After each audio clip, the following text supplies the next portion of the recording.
우리가 하나님 앞에서 반드시 우리 삶 속에서 이루어가야 할 사명, 그것은 다른 것이 아니라 복음을 증거하는 것입니다. 이것이 정말 우리의 핵심되는 표대인 것을 우리가 지난 시간들을 통해서 말씀 속에서 확인하며 또 우리의 마음 가운데 다시 한번 확실하게 새기는 시간들을 가졌지요.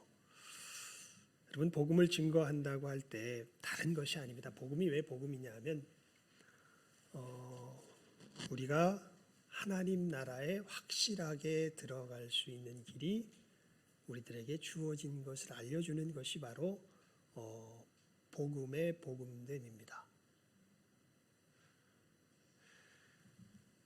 개인적으로 만나서 이야기해 보잖아요. 그러면 많은 사람들이요, 자기의 영혼에 대해서 되게 불안해합니다.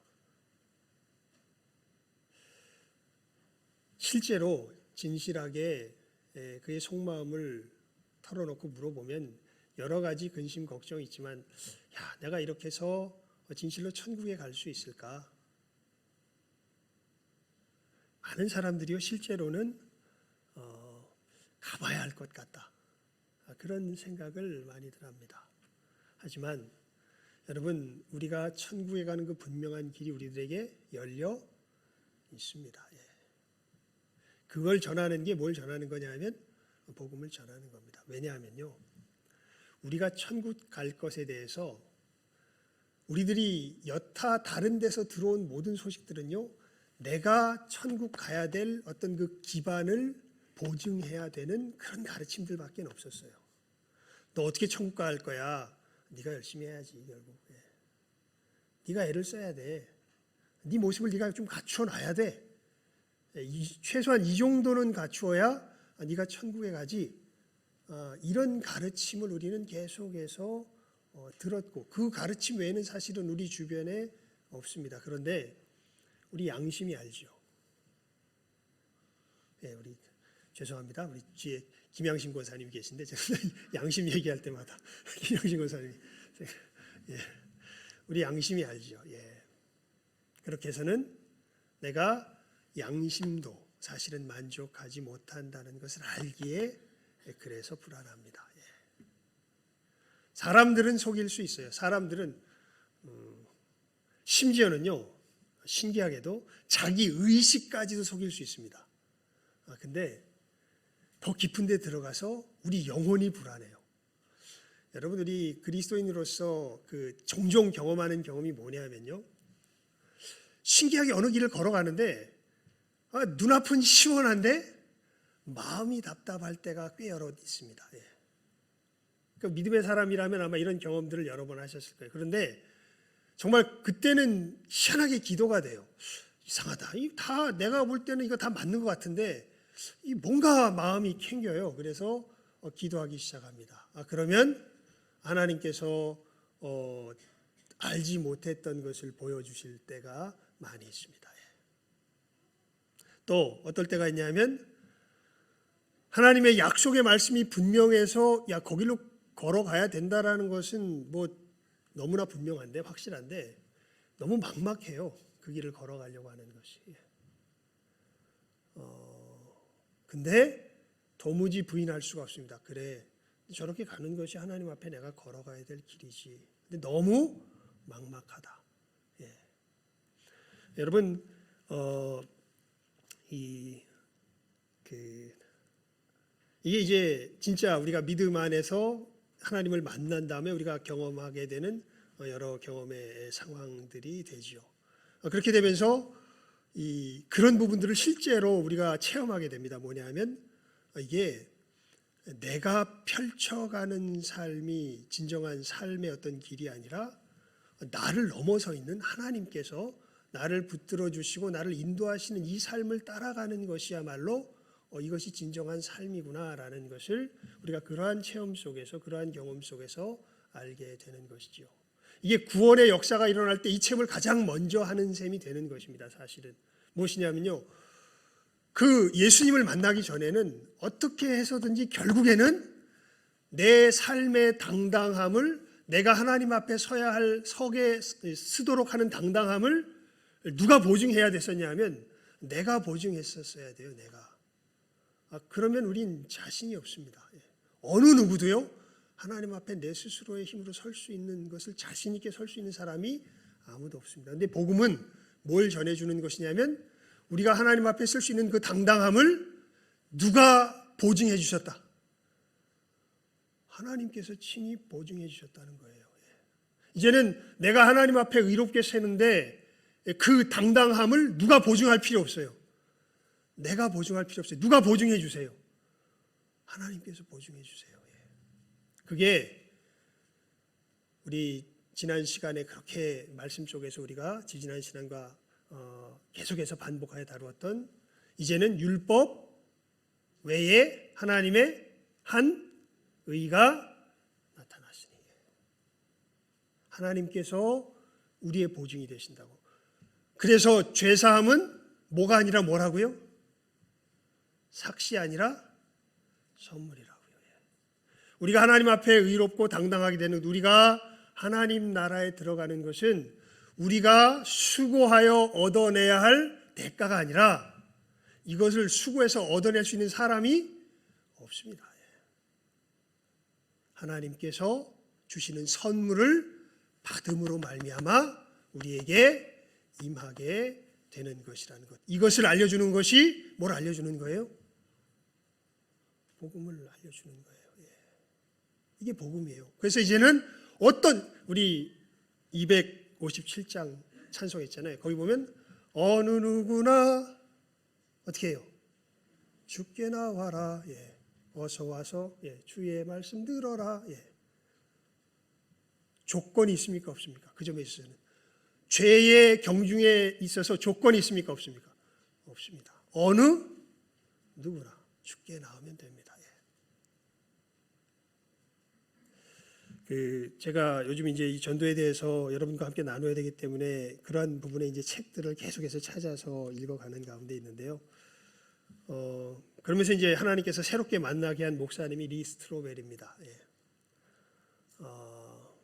이 목사님이 이제 그 믿음에 대하여서, 그러니까 이 많은 사람들이, 세상 사람들이 믿음을 갖지 못하는 여러 상황들을 갖다가 아주 우리가 소위 우리 그리스도인들이 들으면 골치 아파하는 그런 질문들을 갖다가 가지고서 기독교계에 정말 권위 있는 이 일에 제일 답 잘해줄 만한 사람들을 찾아다니면서 이제 그것을 조사하는 그런 이제 리포트를 하나 쓴 것이 있습니다.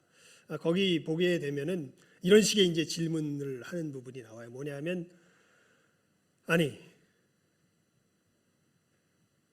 이 조두순하고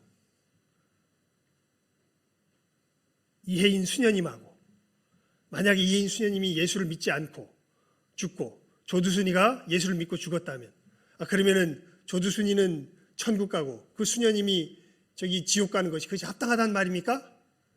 이런 식의 이야기를 이제 거기서는 머더 테레사와 조두순에 해당하는, 내가 그 살인 강도 이름 제가 이제 여러분에게 말해도 모를 거고 조두순이 날 것 같습니다.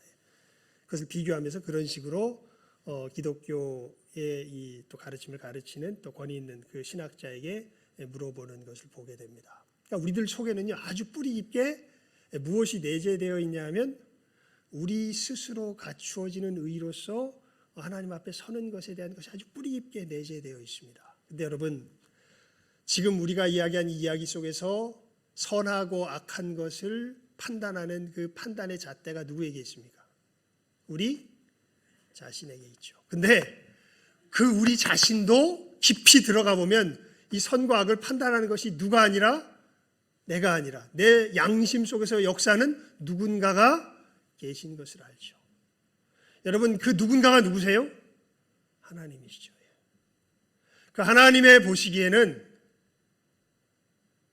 머더 테레사나 연쇄 살인범이나 사실은 다 하나님 앞에 멸망받을 수밖에 없는 뭘까요? 죄인들입니다. 우리가 보기에 저 사람이 그럴듯해 보이는 것이지 그 사람도 사실은 속으로 알죠. 그래서 누구도 천국을 정말 진실한 마음으로 양심 속에서, 자기 속에서 천국을 가기 위해서 노력할 때 누구도 확신할 수가 없습니다. 근데 놀랍게 이것을 확신하는 사람들이 생기기 시작했고 천국에 들어갈 수 있다고 전하는 사람들이 생기기 시작하니 그게 누구들이냐면 그리스도인들입니다. 그러면서 이 죄사함을 누구의 손에서 해결한 것이 아니라 사람의 손에서 해결한 것이 아니라 누구의 손에서 해결했기에? 하나님의 손에서 해결했기에. 그리고 그것을 하나님께서 우리에게 무엇으로 주셨기에? 선물로 주셨기에. 우리가 이제는 그 하나님을 신뢰함으로 믿음으로 어디에 들어갈 수 있다? 천국에 들어갈 수 있다. 이게 뭘 전하는 거예요? 복음을 전하는 거죠. 이 얘기까지는 우리가 지난 시간에 했던 이야기들을 다시 한번 정리한 겁니다. 그러면 이제 우리 이 복음을 전하는 게 누구의 사명이에요? 우리의 사명이죠. 그럼 이제 우리가 숙제가 남습니다. 야, 그럼 이거 어떻게 전해야 되나? 이제 지난 시간까지 우리가 복음 전하는 것이 무엇인가에 대해서 우리가 말씀의 핵심 진리를 살펴보았다면, 야, 맞아. 그래서 예수의 사람들은 이렇게 구원을 얻게 된 사람들이에요. 제 개인적인 체험 속에서 여러분 이것을 그저 제 개인적인 말로 표현해 보면요, 정말 예수님 만나기 전에는요, 늘 끝이 안 보이는 하늘 위로 뻗어 있는 사다리를 계속해서 올라가고 있던 삶이 저의 삶의 모습입니다. 늘 애를 써서 뭔가 내 삶이 내가 보기에 그럴 때 보면 되게 빠른 속도로 올라가요. 야, 이렇게 올라가면 저 하늘까지 닿을 수 있을 것 같아. 그런데도 가다 보면 끝이 안 보입니다. 가도 끝이 없는 길이 저 하늘에 닿는 길이에요. 그런데 예수 그리스도 안에서 이 대속의 은혜를 받고 보니까 내가 이미 어디에 올라가 있는 거예요? 하늘 위에 올라가 있는 거예요. 이게 여러분, 그래서 제가 여러분들에게 귀에 못이 박히도록 들려드리는 그것이 그냥 뭐라 그럴까요? 그냥 하는 말이 절대 아닙니다. 여러분, 사도 바울이 고백하잖아요. 내가 그리스도와 함께 십자가에 못 박혔나니 그런즉 이제는 내가 산 것이 아니 오직 내 안에 그리스도께서 사신 것이라. 이건 그냥 내 안에 예수님 안에서 일어난 사건입니다. 그래서 나 같은 죄인 살리신 주의 놀라와 잃었던 생명 찾았고 광명을 얻고 그냥 뭐 할 수밖에 없냐면 찬송할 수밖에 없어요. 사실은 내가 뭐 한 게 없습니다. 그냥 예수 그리스도 안에서 하나님께서 그를 내게 선물로 어떻게 하셨어요? 주셨어요. 그리고 누구든지 이 소식을 듣고 이 선물을 받는 사람은 동일하게 하나님께서 뭐 하세요? 구원하세요. 이 소식을 전하는 것이 바로 뭘 전하는 거예요? 복음을 전하는 겁니다. 자, 우리가 어떻게 전해야 할까요? 근데 이 복음 전하는 게요, 어마어마한 장애가 있습니다, 사실. 어떤 의미에서 장애가 있냐면요, 우리 영혼 속에서, 우리 마음 속에서요, 어마어마한 장애가 있어요. 야, 저기 정말 엄청나게 머리 잘하는 미장원이 열렸대. 가보자. 이 얘기할 때는 절대 어려울 일이 없습니다. 근데 정말 나를 천국에 임하게 하신 이 놀라운 소식을 전하는 건데, 이 소식을 이걸 알지 못하는 내가 정말 저 필요해 보는 저 영혼에게 전하려고 그러면 이게 입이 떡 붙어가지고 말이 잘 안 떨어져요.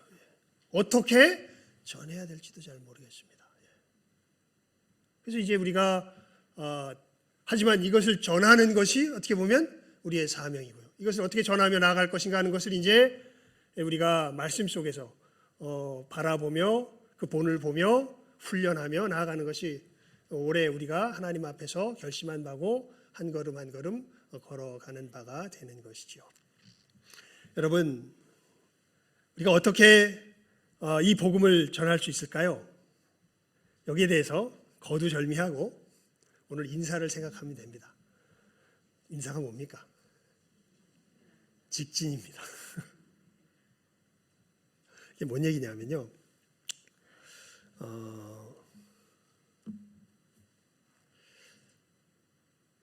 잠시만요. 이걸 하나 예를 드리는 게 더 좋을 것 같아요. 제가 리스트로벨 목사님 이야기를 했잖아요. 이분이 이제 정말 아주 하나님을 조롱하고 비웃고 무시하고 멸시하는 아주 소위 말하는 아주 냉소적인 무신론자였습니다. 근데 이 사람이 이 기독교는 가짜다라는 것을 밝히기 위해서 그 핵심이 뭐냐면 예수가 부활했다라는 것을 이것이 허구다, 이게 거짓말이다라는 것을 밝히면 기독교는 다 무너진다라는 사실을 알고서 예수가 부활했다는 사실이 허구라는 것을 밝히기 위해서 이 사람 굉장히 똑똑한 사람이거든요. 뭐 세계 각국 권위자들을 다 쫓아다니면서 그러니까 예수의 부활은 거짓이죠 라고 쫓아다니면서 조사하다 보니까 뭐 배너를 쓴 그 작가와 비슷한 일이 벌어지죠. 예수님 부활이 이게 허구가 아니라 뭐네? 사실이네. 이것을 자기 영혼 속에서 충격적으로 깨달아 알고서 주님께로 돌아오게 된 사람이요, 그렇게 돼서 비웃던 사람이 정말 예수님을 가장 강력하게 전하는 예수님의 증거자로서 변화되고 목사가 된 사람이 리 스트로벨입니다.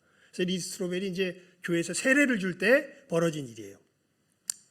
이분이 사역하던 교회는 윌로우 크릭이라고 미국에서 굉장히 유명한 어마어마하게 큰 대형 교회에서 이제 교육 목사로서 이렇게 사역하고 계셨던 건데, 이제 거기서 아마 수많은 사람들이 세례를 받기 때문에 혼자 세례 못 주고 여러 목사님들이 같이 세례를 주는 것 같습니다. 조끼를 입은 60대 여성이 세례를 받으러 내게로 걸어 나왔다.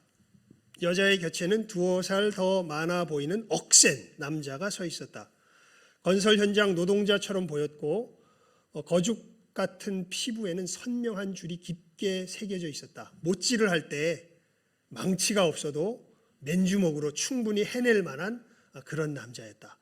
꽃을 달지 않은 모습도 내 눈에 들었다. 그래서 세례 받으면 다 축하해 주러 오는데 이 사람은 되게 못마땅한 거예요. 엄청 세 보이는 사람이 엄청 못마땅한 얼굴로 자기 아내가 이제 세례 받는데 와 있었던 거죠. 왜 안 나 모르겠어요. 여자를 향해 세례를 받으러 오셨군요 라고 말했다. 그녀는 기쁨으로 충만해 있었다. 네, 그렇습니다 하고 또렷또렷하게 대답했다. 여자의 대답에 나는 미소로 반응했다. 당신은 예수 그리스도를 당신의 죄를 용서해 주는 분이자 인도자로 영접했습니까? 이거 정말 기가 막힌 신앙 고백입니다. 나중에 그 얘기는 나눕시다. 오늘 하기엔 시간이 너무 기니까요. 하고 내가 물었다. 나는 이미 그녀의 눈동자에 비친 예수님을 분명히 보았기 때문에 그 질문은 하나의 형식에 불과한 것이었다.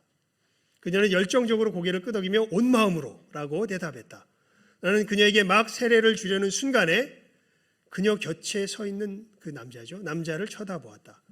그는 지금까지 문답을 유심히 듣고 있었다. 그래서 묻습니다. 당신은 이분의 남편입니까? 하고 내가 물었다. 그가 몸을 똑바로 펴더니 예, 그렇습니다 하고 사무적으로 반응했다. 바로 그 순간에 어떤 질문이 머릿속에 불쑥 떠올랐다. 세례식 하고 있는 그 순간입니다. 수백 번이나 세례를 집행한 경력이 있으나 이렇게 물은 경우는 단 한 번도 없었다.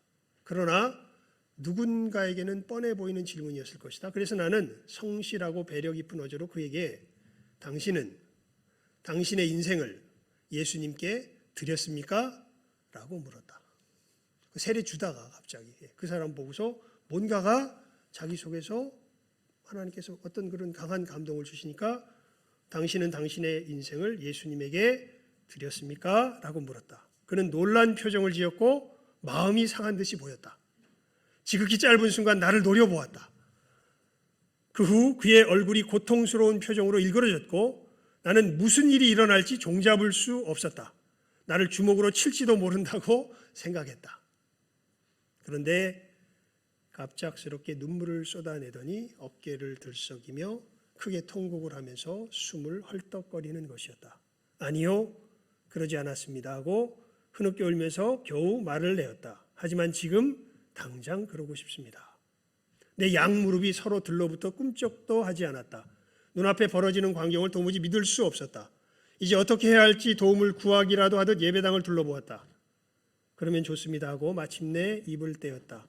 이 말과 함께 수천 명이 지켜보는 가운데 그는 자기가 죄인이고 그리스도를 통해 죄사함을 받았다고 고백했다. 나는 이 부부에게 세례를 베푸는 특권을 누렸다. 예. 여러분, 우리가 어떻게 복음을 전해야 될까요? 우리 뭐라고 인사했죠? 직진입니다. 오늘 말씀을 왜 보통 제가 이렇게 성경 본문을 길게 안 잡죠? 오늘 말씀은 굉장히 긴 본문을 우리가 함께 읽었습니다. 왜 읽었냐면요, 여인과 말문이 터지자마자 바로 예수님이 계속 뭘 전하고 계세요. 이 여인은 계속 옆으로 셀라 그래요. 이 복음의 영적인 진리에 대해서 듣기 싫어가지고 말씀을 여러분 가만히 한번 되돌이켜 보면서 떠올려 보십시오. 예수님께서 이 여자 만나려고 오신 것을 우리가 알고 있죠. 그래서 의도적으로 오신 거예요. 오셔가지고 이제 목마르니까 물 좀 달라 그랬더니 이 여자가 대뜸하는 소리가, 아니 당신은 유대인으로서 사마리아인인 여자 나에게 물을 달라 그래요? 이런 파렴, 나한테 수작 거는 거예요? 뭐 이런 식의 얘기처럼 보여요, 사실은. 그러니까 예수님께서 그 얘기를 듣자마자, 아니 이 여자가 무슨 뭐 이렇게 싸우는 것이 아니라 바로 무슨 얘기를 하냐면 영적인 주제로 들어가죠. 무슨 얘기인지, 또 이 여자는 너에게 생수를 주었을 거냐. 그러니까 아니 당신이 물 준다고 물 그릇도 없는데, 아니 뭐 이 우물 주인이라도 되나? 이 우물은 야곱이 요셉에게 준 우물인데 당신이 뭐 이 우물의 주인이라고 된다고 말하는 거예요? 나 그렇게 무식하지 않아요. 뭐 그런 식으로 예수님한테 이제 따지고 드는 거죠, 사실은. 그러니까 예수님은 또 거기에 대해서 뭐라고 얘기하는 것이 아니라, 이 물을 먹는 자는 다시 목마르려니와 내가 주는 물을 먹는 자는 영원히 목마르지 아니하리라. 그러니까 또 여자가 또 세요.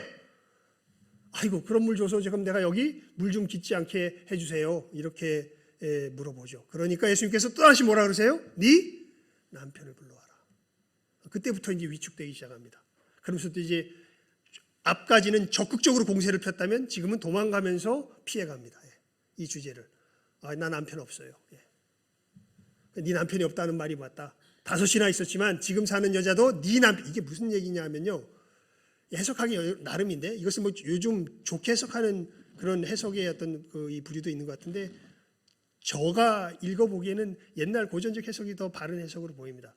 무슨 얘기로 들리냐면, 지금 이 여자가 살고 있는 사람도 남의 남편일 거라는 말씀처럼 들려요. 네 남편이 아니 네 말이 참되다. 그러니까 여자가 이야기하죠. 내가 보니 선지자로서이다 하면서 끝까지 누구 얘기를 피하려고 그러냐면 자기 얘기를 피해가려고 그럽니다. 그래서 예배 얘기로 주제를 싹 바꿔버려요. 그러니까 예수님께서 네가 진정 경배하는 것이 우상이요, 네가 찾는 우물과도 같은 것이요, 진짜 하나님을 예배하게 될 때 네 속에서 진정한 만족과 기쁨이 임하게 될 것을 이야기를 해주시죠. 그렇게 하면서 그 그리스도가 오시면은 우리들에게 다 알려주실 것이라고 하니까 마지막 뭐라 그러신 거예요? 내가 바로 그다, 이렇게 이야기하시죠. 그러니까 말문 터지자마자 바로 뭘 전하시는 거예요? 복음 전하시는 거예요. 왜 이야기를 하냐면, 여러분 우리가 이 복음을 전하려고 할 때 이제 우리 태신자 품었잖아요. 그래서 기도하잖아요. 물론 말문이 터진 다음에 전할 수 있는 거예요. 말문 터지기 전에 전하면 안 돼요. 말문이 터진 다음에 전해야 돼요. 말문 터지기까지는 모르겠습니다. 근데 보통 기도하기 시작하면요, 그렇게 오래 걸리진 않을 거예요. 하지만 우리 영혼이 압니다. 여기 리스트로벨이 이야기했던 것처럼 어느 순간 누가 감동하세요? 성령께서 감동하세요. 그러면 우린 그때 바로 복음으로 뭐 해야 돼요? 직진해야 돼요. 다른 생각이 분명히 들어올 거예요. 뭐냐면 이런 식의 생각입니다. 제가 그래서 주보에다 좀 정리를 해놨어요. 여러분 직진하려고 할 때 사단은 우리에게 속삭일 거예요. 야, 여기서는 안 돼. 너무 직접적이야. 먼저 친해야지. 친밀함을 좀 쌓아야지. 여러분 그 마음이 들어왔을 때는요, 이 리스트로벨 뭐 할 각오를 하고 전한 거예요? 이 못도 뭐로 박을 수 있을 것 같은 사람한테, 주먹으로 박을 수 있을 것 같은 사람한테, 그 사람한테 얻어 맞을 걸 각오하고 세례 주는 자리에서, 그런데 당신은 당신의 삶을 예수님께 드렸습니까? 바로 무슨 내용으로 들어간 거예요? 복음의 내용으로 들어간 것이죠. 근데 사단이 이때 우리들 속에 이런 식의 유혹을 가지고 올 겁니다. 야, 일단 친해야지. 아니면 아주 전형적인 이야기죠. 야, 말로만 하는 얘기 너무 많이 들었어. 행동으로 보여, 행동으로. 그래서 저 사람이 감동받아가지고 너한테 복음 물으러 올 때까지 행동으로 보여. 다시 말씀드립니다. 이때는 어느 때냐면 말문이 터져가지고 성령께서 이것을 전해야 된다는 감동을 뭐 했을 때? 주셨을 때. 그때 이런 식의 이 얘기가 들어오면요, 우리는 오늘 우리가 했던 인사를 예수의 이름으로 사단 앞에서 선포해야 돼요. 우회로는 없다. 뭐예요? 직진이다. 예. 또 아마 이런 식의 이야기를 하기도 보통 생각하게 되기도 할 거예요. 내가 선물을, 이게 야곱이 에서에게 썼던 방법이죠. 선물 많이 주면 그 선물 때문에라도 마지못해 예수님을 믿는다 그러겠지. 제가 우리 집에서 계속 예배 드리면서 제일 조심하는 부분이 이 부분입니다. 왜냐하면 예배 드리면서 계속 복음을 함께 나눕니다. 왜냐하면 분명히 아버지가 뭐라 그럴까요? 그 순간에 고백을 하시고 그 거부하지 않는 것은 보이지만 그렇다고 아직도 흔쾌한 모습은 보이지 않아요. 갈등하고 계시는 것 같아요. 그래서 그 부분은 정말 아버지와 하나님과의 관계입니다. 거기서 정말 누가 진심으로 하나님 앞에 나가야 되냐면 아버지가 하나님 앞에 나가야 돼요. 내가 하는 나의 이런 뭐 보살핌이나 여러 가지 것들이 하나님 앞에 나아가는데 아버지에게 압력이 되면 안 돼요. 예. 정말 그 영혼이 하나님 앞에 반응하도록 도와야죠. 예. 어찌됐건 여러분, 이렇게 여러 가지 사단이 주는 음성이 우리들이 특히 하나님께서 이제 말문이 터지면서 우리 태신자에게 복음을 전해야 될 그 상황을 딱 주셨을 때 이런 얘기가, 이런 생각이 우리의 마음을 확하니 사로잡을 때가 있을 것입니다. 여러분, 그때 뭐라고요? 직진이라고요. 직진. 예. 한 가지 이야기라고 말씀을 맺겠습니다. 이건 우리 김태코 선교사님 혹시 기억하실려나 모르겠습니다. 저와 함께 신학교를 간 제 모교회에서 저와 함께 신학교를 간 신학교 동기생이자 어떻게 보면 신앙으로 말하면 내가 멘토였던, 그러니까 처음 예수 믿었을 때 이분을 신앙의 길에서 제일 처음 끌어줬던 사람이 저입니다. 예. 굉장히 나이 많아서 예수를 믿었던 사람이고요. 그리고 예수 믿은 지 1년 만에 정말 하나님께서 남다르게 사용하시는 그런 그릇이에요. 예수 믿은 지 1년 만에 그 당시에 저기 연변이나 이쪽에서 우리 조선족들이 막 서울역에 어마어마하게 왔었습니다. 사실은. 예. 우리 모교회에다가 수십 명의 연변족들을 갖다 데리고 와가지고 교회가 발칵 뒤집혔어요. 그래서 이 사람들 어떻게 맞아야 되나 해가지고 이들을 모아다가 밥도 주고 그 다음에 복음도 전하고 하면서 했던 일을, 그런 점에서 하나님 앞에서 일을 좀 크게 치시는 우리 선교사님인데, 목사님인데, 이분이 이제 같이 신학교 가서 예수 믿은 지 5년 만에 신학교 간 거니까, 여러분 신학교 신학생 입학 자격이 어떻게 되는 줄 아세요? 예수를 믿고 몇 년이 지나야 되냐면 5년이 지나야 신학생이 될 수 있어요. 근데 딱 5년 지나자마자 이제 신학생이 된 겁니다. 가서 신학생이 되니까 그때 담임 목사님이 그러신 거예요. 그 김태코 목사님을 불러다가, 그땐 전도사님이죠. 너 우리 교회에서 나가라. 그렇게 말씀을 하신 거예요. 왜 그랬냐면 너는 예수를 나이가 많이 들어서 믿었다. 그래서 네가 목사가 되려면 교회의 전반적인 상황을 알아야 되는데 네가 경험이 없다. 그래서 개척교회 가가지고 모든 일들을 다 해보고 모든 부서를 다 맡아보면서 네가 활동을 해야 네가 교회가 뭔지 알 거다. 뭐 이것은 나중에 가서 하는 얘기고, 그냥 전도사님 보자마자, 원래 옛날 분들이 그러잖아요. 그냥 넌 나가라. 그래서 그 선교사님이, 목사님이 되게 실망했었대요 그때. 왜냐하면 난 또 뭐 이제 전도사 됐으니까 교회에서 무슨 부서를 맡아라 이럴 줄 알았더니 그게 아니라 넌 교회를 나가라 그래가지고 굉장히 실망해서, 하지만 또 이게 워낙 심지가 굳은 사람이라 아무 교회나 안 가고 자기가 어느 교회 갈지를 이제 하나하나 꼼꼼히 살피는 가운데 정말 갓 개척한 원당 근처에 그 3호선 여기 있죠. 원당 근처에 한 개척교회 가서 이제 거기서 정말 목사님 이야기대로 뭐 관리 집사 일부터 해가지고 모든 일들 다 하면서 거기서 이제 전도하고 뭐 유치부 모든 부서 다 맡으면서 그렇게 사역을 했던 그 목사님인데, 그 목사님이 이제 CCC에서 활동을 많이 했기 때문에 이제 그 개척교회니까 전도하러 많이 다니죠. 그래서 여러 사람들도 전도하면서 이제 교회가 조금씩 이제 커가는 가운데 한 가정이 있었습니다. 어떤 가정이냐면 아내는 예배를 이제 예수님을 믿는데 남편이 정말 기독교에 어마어마하게 적대적인 사람이에요. 그래서 그날 이제 몰래 신방을 갔는데, 왜냐하면 이제 신방 가야 될 일이 있어서 그 집에 몰래 신방을 갔는데, 그날따라 희한하게 남편이 그 집에 온 거예요. 비슷한 상황이죠, 사실은. 그러면서 고래고래 고함을 지르면서 막 나가라고 막 저기 막 대판, 어떻게 보면 큰 다툼이 날 정도로 큰 상황이 벌어졌는데요. 근데 그 김태코 목사님이 그러세요, 저한테. 뭐 들었으니까 제가 이야기하는 거죠. 근데 갑자기 그때 그런 생각이 들더랍니다. 막 그렇게 막 예수 믿으려면 아내도 막 나가라 막 화를 내는데 갑자기 그런 생각이 들더래요. 그래서 그 상황 속에서 참 정말 말도 안 되는 얘기를 그 사람한테 한 거예요. 그런데 선생님, 오늘 죽으면 천국 갈 확신이 있습니까?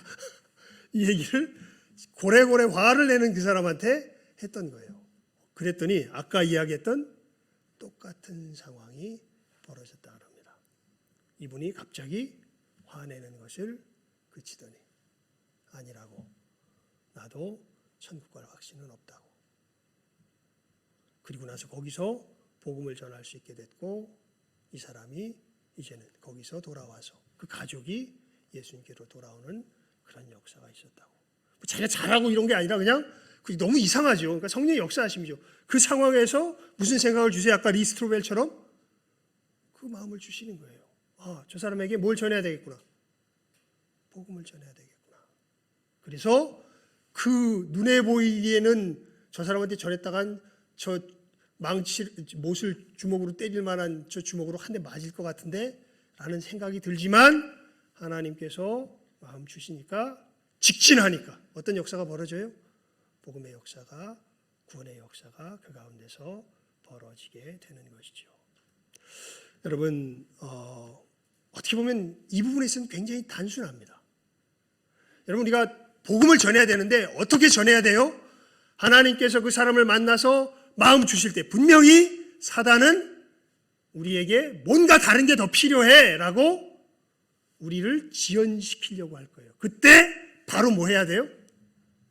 직진해야 돼요.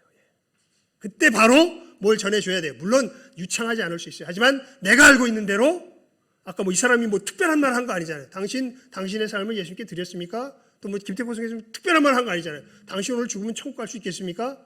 우리가 아는 아주 일상적인 복음 전도할 때 쓰는 말들 아니에요.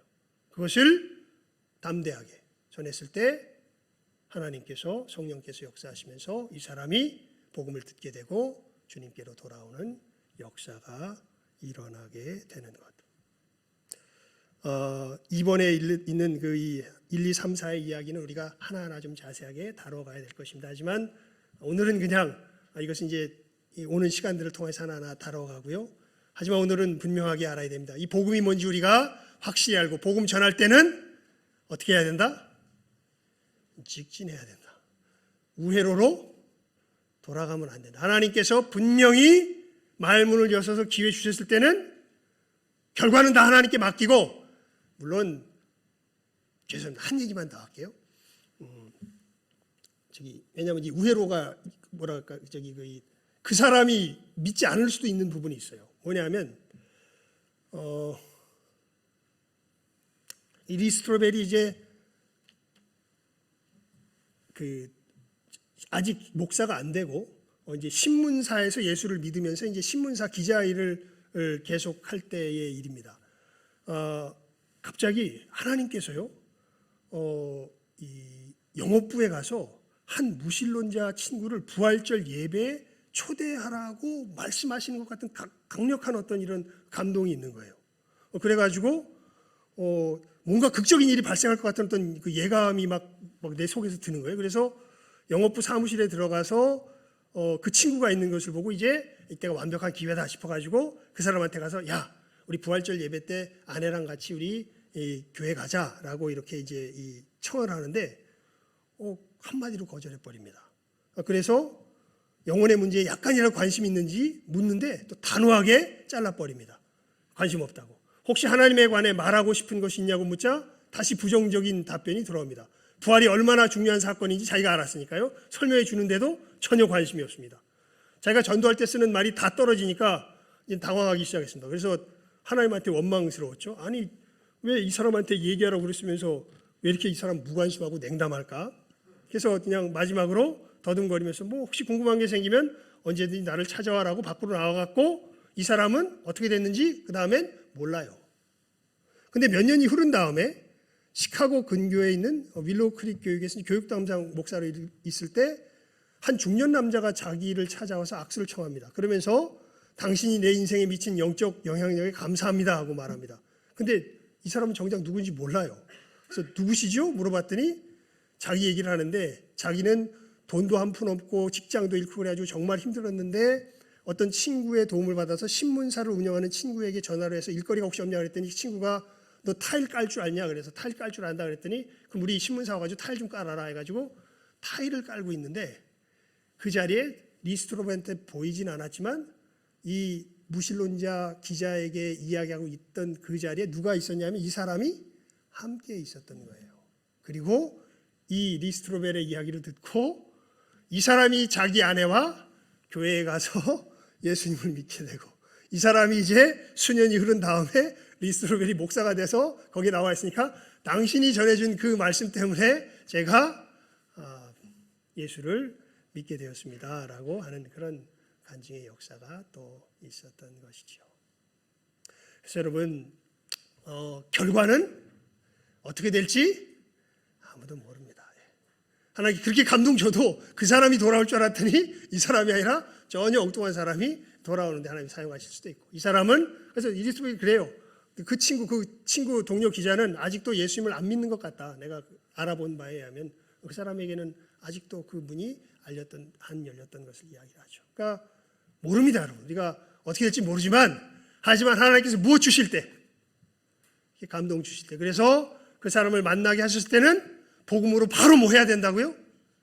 직진해야 된다고. 다른 얘기 하지 마십시오. 이렇게 할 때 우리를 통하여서 복음이 증거되며 나누어진다는 이 분명한 복음의 역사를 마음에 새기시면서 예수님을 전하며 이 사랑을 나누며 승리하며 나아가시는 우리 모두가 될 수 있기를 주님의 이름으로 축원을 드립니다. 기도하겠습니다. 하나님 아버지 감사합니다. 우리 정말 복음을 증거하는 자로서 우리 교회가 이제 하나님 앞에서의 첫걸음을 바르게 뛸 수 있기를 간절히 바라옵고 소원하옵나이다. 하나님 이 걸음 어떻게 걸어가야 할지 주님께서 너무 분명하고 단순한 모습으로 우리들에게 교훈하여 주십니다. 우리가 참으로 가슴 벅차게 담고 있는 이 구원의 복된 소식 하나님이여 하나님께서 내게 품게 하신 그 영혼에게 말문을 여시며 참으로 감동을 주실 때 저희들 절대 머뭇거리지 말게 하여 주시고 분명하고 확실한 말로써 하나님 결과는 하나님께 맡기며 참으로 복음으로 확실하게 직진하며 전하며 증거하며 나아갈 줄 아는 우리 모든 귀한 영혼들 다 될 수 있도록 이렇게 복음을 우리의 삶 속에서 확실하게 전하며 나아가는 우리 한 사람 한 사람들 다 될 수 있도록 주님 우리를 붙들어 주시며 사용하여 주시고 역사해 주시기를 간절히 바라옵고 소원하오며 이 모든 것 예수님의 이름으로 기도드리옵나이다. 아멘.